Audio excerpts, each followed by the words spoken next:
membaca buku sekarang itu juga penting supaya teman-teman kita terjenuh ya.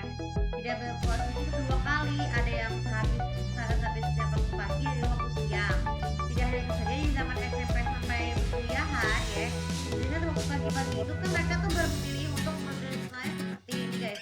Biasanya kalau SMP sama SMA tuh sama ada yang baca buku ataupun menunjukkan konseling untuk berkonsultasi dengan konseling. Tujuannya apa?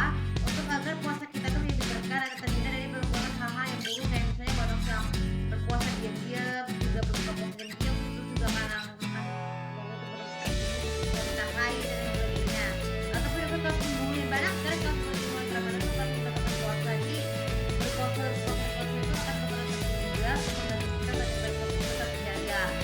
Begitu juga dengan perkuliahan. Kalau perkuliahan itu kan banyak fasilitas, tapi bagaimana cara membatasi waktunya? Masih batasi ketika teman gue adalah dengan buku mall, main ke warnet ataupun melakukan tes juga shopping kayak seperti beli yang baik juga sebagainya. Jadi dibatasi juga dibatasi keluar malam, karena kan keluar malam kecuali 2 jam bertemu tarawih itu bisa batasi juga karena tidak terlalu banyak sholat setiap waktu pulang saat sahur. Kemudian sekarang di waktu siang, kalau biasanya anak-anak sekolah atau waktu siang di liburan, pas liburan sekolah itu biasanya itu kan pada bosen. Jadi waktu terbaik itu untuk ngaji itu adalah ini dengan menonton pendidikan. Apa sih peranan secara pendidikan yang harus dibatasi juga waktunya supaya tidak terlalu tergoda, karena kita difokuskan harusnya lebih banyak tuh dengan menggunakan buku, tapi dengan video itu bukan cadangan aja agar mereka terserap.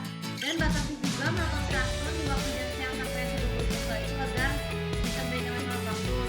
Gunakanlah untuk anak-anak menonton siaran televisi Ramadan misalnya Hafiz Indonesia juga. Tapi kalau itu supaya anak-anak bisa lebih mendalami Al-Quran ya, kita dengan SMA. Tapi mungkin kalau sampai SMA ada berkuliah itu memang agak sedikit bakal dibatasi. Jadi batasan waktu yang harus dibatasi adalah untuk sinetron, karena sinetron meskipun terbilang religi mungkin ada yang berdampak, ada yang positif, ada yang tidak. Yang positif itu maka ada salah positif Islamin, atau yang kesalahan yang sangat negatif itu ada banyak kasus jadi belum dibandingkan sama di dunia nyata ya, bisa kayak perselingkuhan, kekerasan, warisan, atau kekurangan dalam berusaha dan sebagainya. Itu kan banyak tuh. Kalau kita lebih ini di Ramadan terutama banyak tuh benefitnya menjelaskan tentang itu dengan tulisan Islam, tapi boleh kita baca dengan usul juga punya benefit. Jadi itu sudah juga supaya tidak berhenti kita.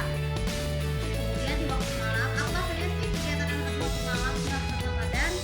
Selain sarawat tarawih ini, jangan sekali-sekali untuk begadang ya, karena begadang itu habis tarawih itu juga mengandung bisa membatalkan puasa untuk iman, karena kan membutuhkan waktu untuk sholat tahajud. Tapi malam qadar tidak mengadakan, kalau malam itu mengadakan parade yang gak jelas bukan maksudnya parade yang gak jelas itu karena menggunakan trompet segala macam, tapi dengan berbana kan gak masalah. Jadi harus dibatasi juga agar tidak mengganggu waktu jam sahur. Nah itu aja tuh video kali ini. Jadi cara disebutkan kalian di kolom komentar kalian buat apa aja yang harus dibatasi